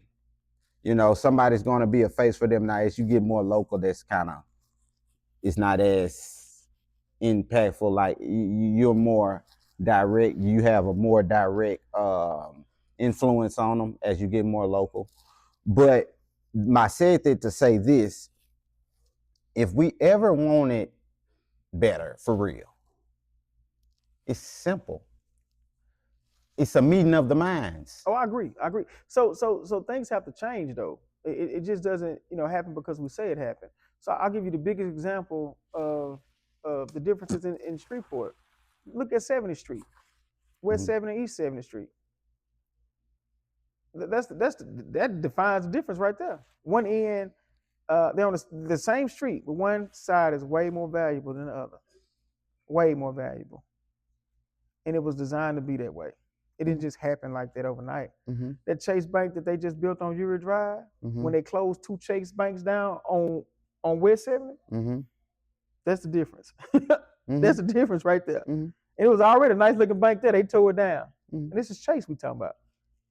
So I've said on countless occasions that there are 5 things that every community needs. And if you look at inner city Shreveport, some have 2, some have 3, but not all have 5.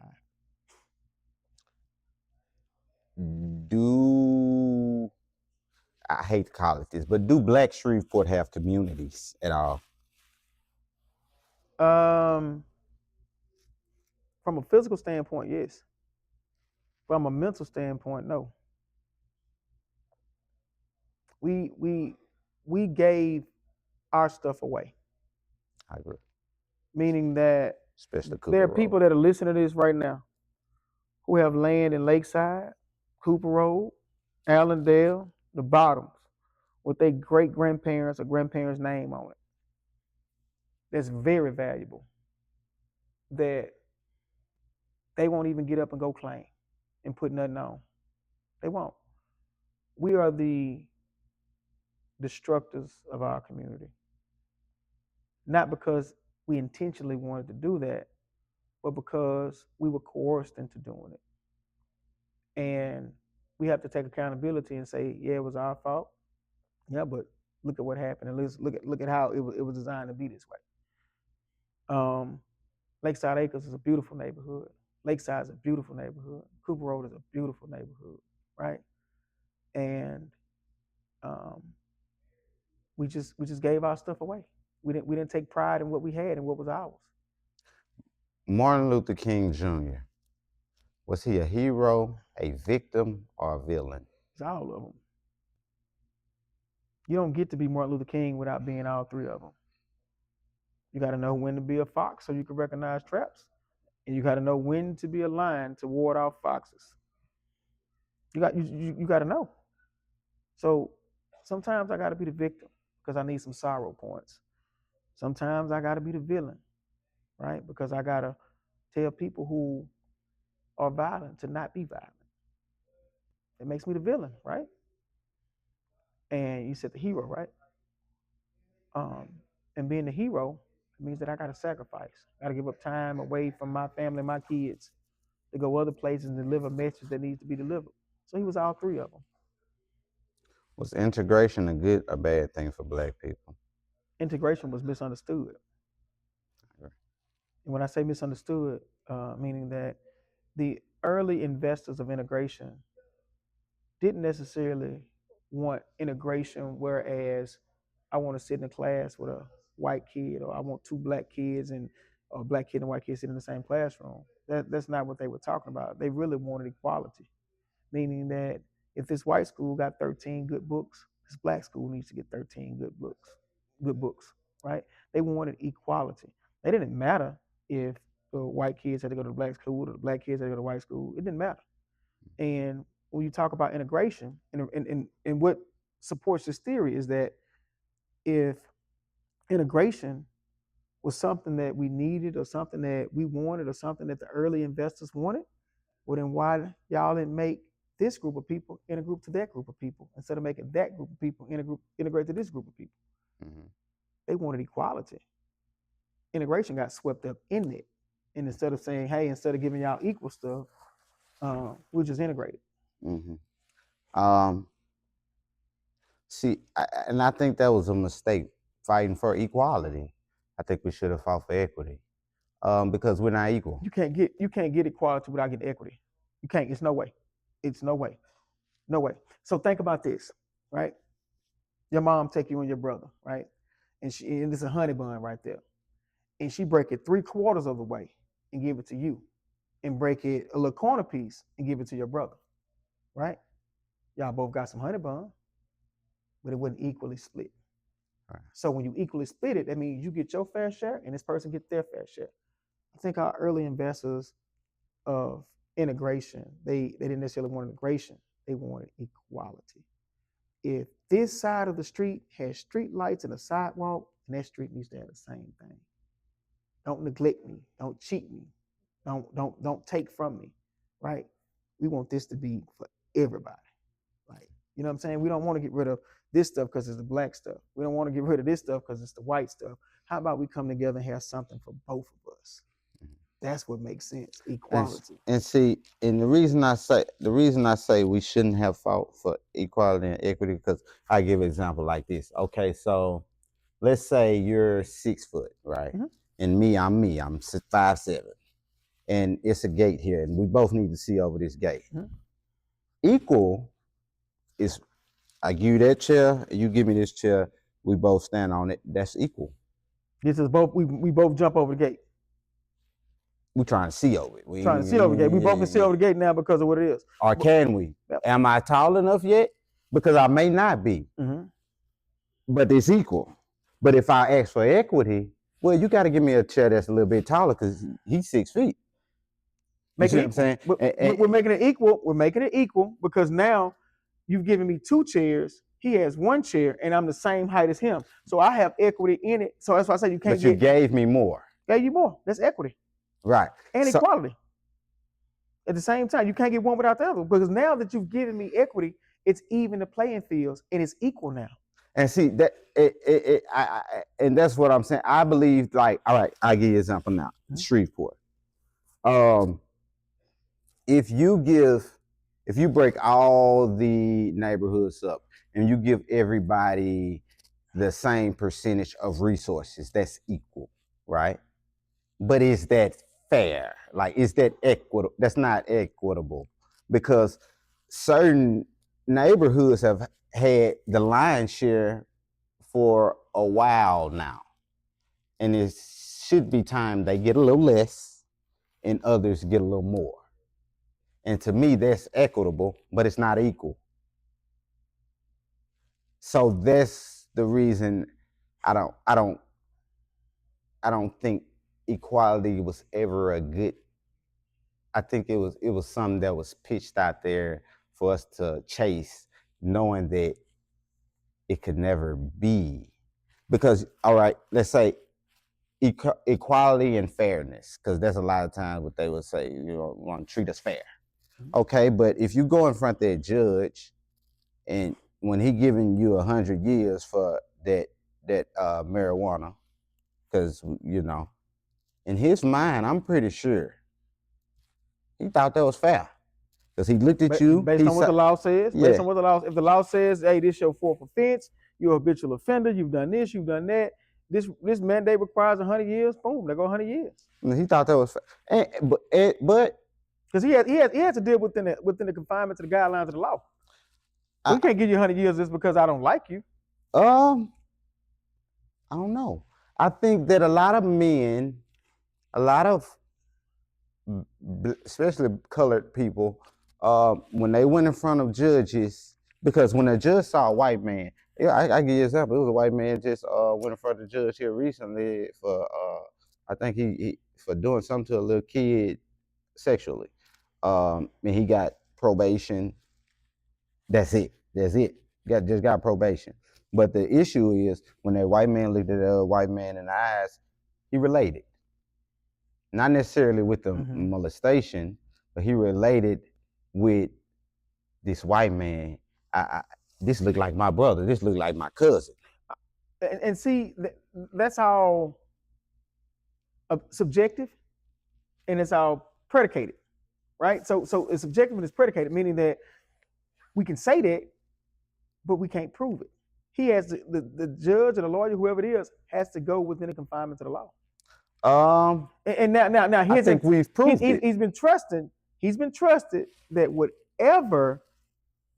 He's been trusted as an official of the law to do what's in the confinements of the law. And if this crime says between probation and 100 years, and he decides to give him probation, then the law is trusting him to give him probation. That's why you got to vote and put the right people in the right place so stuff like that don't happen. Right. And I'm not taking it, Judge, because I honestly don't know the specific, details of that case. Yeah. I'm just giving an example. I know that they have done studies on this, and judges in Louisiana are more prone to giving black people longer sentences for the same offenses as some white individuals, when they committed the same crime. And let me say this. If that's something that's a statistic and that's something that's known, what we got to do as black people is stay the hell out of the courtroom. I agree. You know what I'm saying? Don't put yourself in that position to be judged like that. I agree. Because, we can say this ain't fair and play the blame game all day. But the original blame lies within us. Like, I'm not gonna let my son go out there and commit crimes. If my son go out there and commit crimes and he's a criminal, he needs to go to jail for it. Right? Mhm. I still love him, he'll still be my son. But at the end of the day, if you did something wrong, you got to answer for it. Accountability. I think that's what a lot of people are missing. They're missing accountability. Like, if you're wrong and you know you're wrong, say you're wrong and get past it. Don't be out here like, oh yeah, man, free. No, he wrong. He Right. dead ass wrong. He shouldn't have did that. Right. Hurting people, doing stupid stuff, going back and forth to jail. Hey, he's a criminal. Lock him up. Okay, so and that's where I kind of look at things a little bit differently because I when you look at Scandinavian countries, their criminal justice system is really based on real rehabilitation. Yeah. So you can look at their jails and it almost look like a apartment. But let me guess what else they don't have in Scandinavia? What's that? Guns. Well, I don't see the point of having guns in a society nowhere. Yeah. No guns. They don't have any guns. I don't think they have guns or knives in Scandinavia. I don't understand the point of having a gun in a civilized society anyway. What is the point? True. But we have them. We have the NRA. This country was founded on the right to bear arms. I'm a member of the NRA. Right. I carry my weapon everywhere I go. Right. Me too. Mm. But I only carry it because I know other people have them. True. I think that in a civilized society that guns could only do harm, honestly, because we not out here hunting in the goddamn down Hearn. We ain't hunting no, you know what I'm saying, no deers and shit down Hearn Avenue. But to get back to my point with the Scandinavian country, they have the lowest recidivism rate in the world. And I believe that it's because when people do go to jail, they focus on giving them tools to not come back in.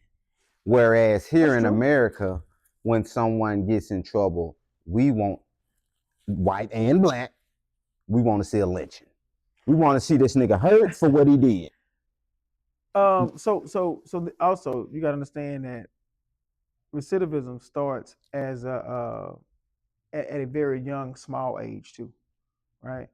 And when you have issues like going to jail and people committing crimes and stuff like that, the earlier you start to take accountability for your actions, the better off you'll be. I can agree with that. And so when he's so cute, he just cussing everybody. Nah, that's wrong. He only stole something. No, that's big. Go ahead and get this out the way. That's huge. First time your child tell a lie, we finna nip this in the bud right now. Mm-hmm. You get what I'm saying? Mm-hmm. And this is bringing up discipline on that. I'm gonna ask all my children, never put a hand on any one of them. But they all are well disciplined children. Never. My daughter can tell you, I never put my hands on my daughter because I never wanted her to get used to a man putting his hands on her. Makes sense. I've never touched my daughter in my life. Have I yelled at her? Yeah, I raised my voice. Have I fussed at her? Yeah, I have. But I've given her that in love 20, 40 times over, right? And so even with my boys, when they were young and they would do bad stuff, I would PT them. You finna go outside and run. You finna put your back on the wall. You finna give me some up downs. You finna give me some push-ups. You finna give me some sit-ups, right? This is what you finna do. So when it came to discipline my children as a young father, man, I PT'd them. Mm-hmm. You finna run, you finna jog, you finna exercise. What I'm finna punch you and hit you and call you all kind of names and then ask you to love me back. It's not gonna happen like that. Right. So. And that makes sense because not only is it's punishment, it hurts, mm-hmm. but it's beneficial. It's just as effective. Yeah. And it's beneficial. We got Michelangelo in the building. That's one of the greatest singers in Shreveport, Louisiana.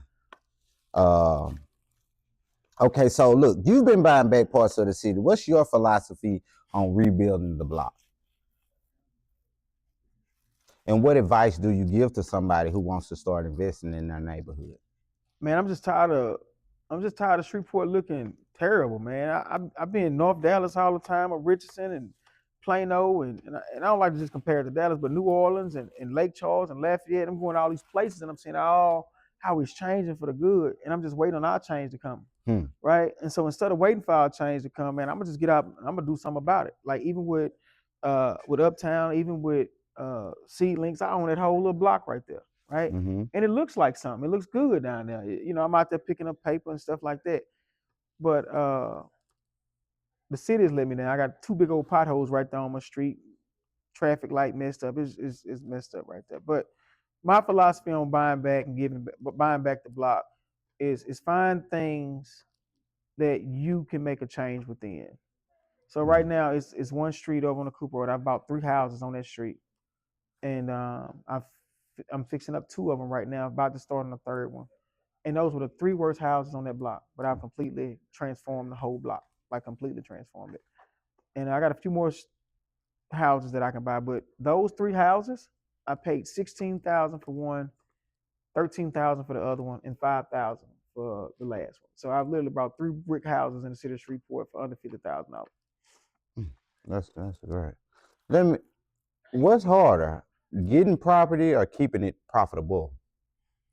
The way the city infrastructure set up is keeping it profitable. It's keeping it profitable because they ain't pouring no sidewalks. They ain't. I'm not saying they not. Let me back because we got some people that are making it happen and doing a great job of it. But we could be doing more. We could have better infrastructure. But keeping it profitable is pretty much the hard part. That's the difficult part. Let's talk Uptown. What inspired you to open a spot downtown? I never wanted to. It was the real estate. It was a building that was next door to a building that I owned, and I wanted to raise the property value in that area. So I bought it and fixed it up and made it more profitable.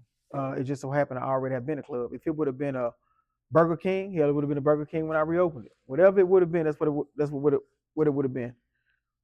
If it would have been an office building, I'd have made it an office building. It was just happened to be in that proximity and what it used to be. Now the vision and all the rest of the stuff came from me traveling around the country and going to different little spots and seeing what they had going on and wanting it to be in my city too. I feel like Shreveport should have everything everybody else got, and then some. What's the real challenge behind the nightlife in Shreveport? Man, it's so hard entertaining people every weekend. It's almost like you on tour. So every weekend you got to find something new to entertain everybody. And then you just got some people, and everybody not gonna be happy. Everybody not gonna be satisfied. You know what I'm saying? So the hard part is just trying to stay in front of everything and trying to bring new ideas and giving the people what they want. But everybody here so different because when I lived in other states and I lived in other places when I was in the military and in college, everything shut down at 2 a.m. In Shreveport, everything's just opening at 2 a.m. So people like to party and watch the sun come up. You know, here, and that's so different because nobody else is really like that. Do you believe that the nightlife in Shreveport is being regulated equally across the board?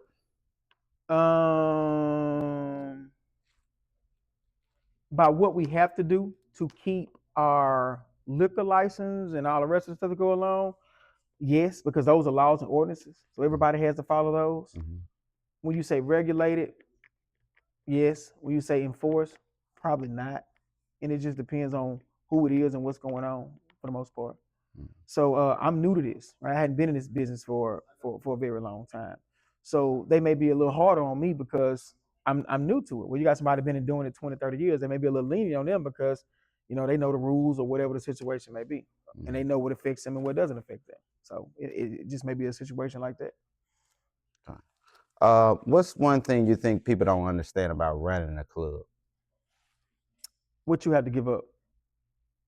The time you had to give up. So if I'm gonna open Uptown on a Friday night, I got to start preparing on a Monday night because I got to put the look order out on Tuesday so that they can get delivered on Thursday. Right. Then I have to stock it and put it in its proper place because ATC and ABO requires you to keep your receipts and where you got to put it and so forth and so on. Then you got to get staff. You got to set up. You got to make sure the club clean, make sure it smells good, make sure your heat working, air working. You got to check the temperature of the fruit that you left inside the things and inside the containers, and make sure everything clean. There's no mold. You got to get the ice machine clean, uh, the back area clean, security, staff, uh, all of it, right? So there's a lot that goes into it. Setting up the front parking lot, making sure that everything's well lit, making sure your camera's working, man. It is a lot that goes into it, and it's just not nothing that you do overnight. So you got to start planning for Saturday, Friday and Saturday, Monday and Tuesday, and go all the way through the week with it. Well, I'm gonna ask you a couple more questions, then we're gonna have to stop because I gotta pay some bills. But we gotta do this again. So it Did gotta you be miss some questions? it gotta be a part two. I missed a lot of questions. Oh Lord. But that's what happens when you got such a brilliant mind like yourself. Um, do you ever feel like people hate you without knowing you? And why do you think that is? It's easy for people to do that. There are people that never seen LeBron take a jump shot and hate him. Maybe because they had such an affection for Kobe. So now they are Jordan to where we just like LeBron for that. So when I say people hate you that don't know you, because if you took the time to really know a person, you probably wouldn't hate them unless they're just a terrible person.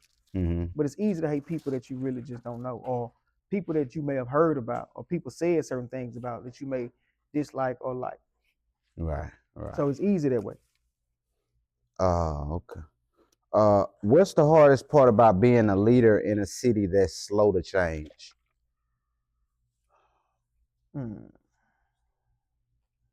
Man, honestly, ask that question again, because I can't think of that, bro. Ask it again. What's the hardest part about being a leader in a city that's slow to change? Not giving up and not quitting. Because there are days where I can just stay where I'm at and do what I do, and I'm cool with it. But that'll be the day that somebody really needs me. That'll be that one day that kid or that parent or that family really needed me, and that'll be the day I gave up. So that's what my fear is.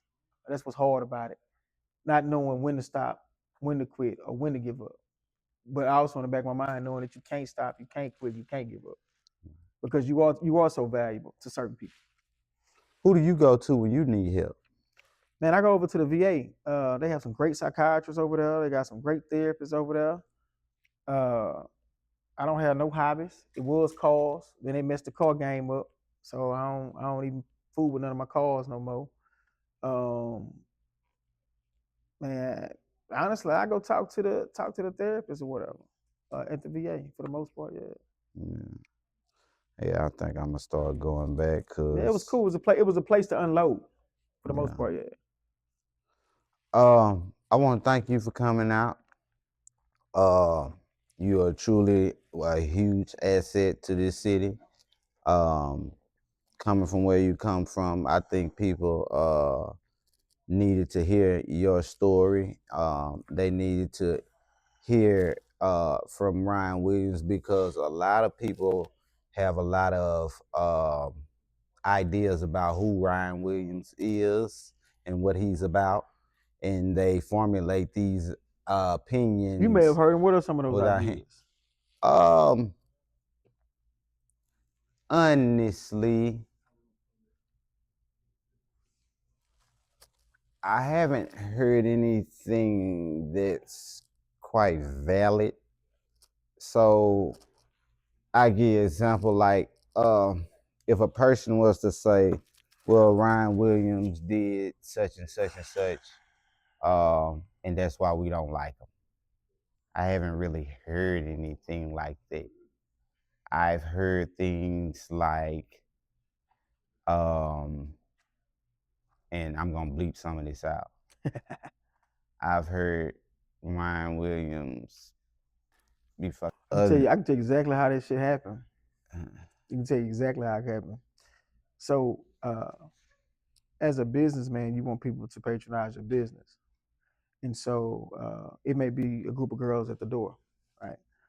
And I may know one of them, but not all of them, and it may be through Facebook or through passing or whatever interaction we may have had in the past. It may be very brief, and I tell the security, go, "Hey, let them in." They go in. And she may whisper to her homegirl, like, girl, oh yeah, he be in my inbox and we talked or whatever. And it may have been not even on no sexual loving type level. And they get in the club. They go in, they have a good time. I see them again. Hey, get them some shots on me. They good. I want y'all to have a good time. It's just me being a gentleman, being a decent person. And dang, girl, you brought us some shots too. And so now the other girl go home and she talking to her dude or whatever the situation. Like, what y'all went out tonight? How was it? It was cool. Oh yeah, such and such. Ryan, Ryan bought us some drinks and he let us in the club free. And they feel threatened. Well, I just feel threatened. He may be friends with her dude and say, well, man, Ryan bought your girl some drinks or some, let them in the club free. And the whole time, I'm just trying to get people on the inside to have a good time. It's nothing about me dealing with her, whatever the situation may be, or anything like that. But that's just the conceptual thought that some small-minded people have, and then they associate that. And so now these two dudes may have a conversation, say, oh, nah, she can't go there no more. She can't come out no more, whatever the situation may be.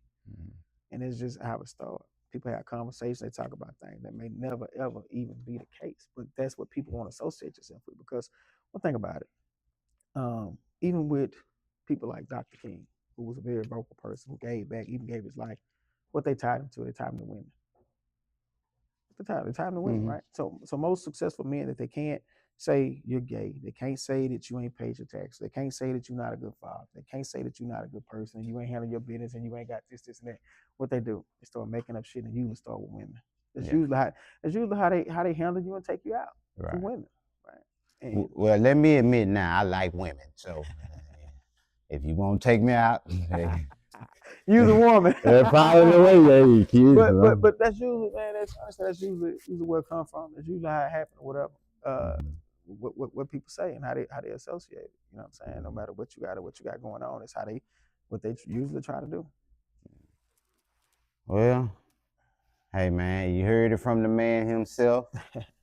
It's your boy Pac Man, the Hood's voice boss. You know what I'm talking about, and we have the man, the myth, the legend, Mr. Ryan Williams. And like I say, thank you for coming out again. Appreciate you for having me, big dog. Yes, sir. And we got to do this again because I had about 100 more questions I need. Where them questions come from, man? My mind. 100 questions. Yeah. I need a Scantron. Yeah. I'm gonna be honest. Like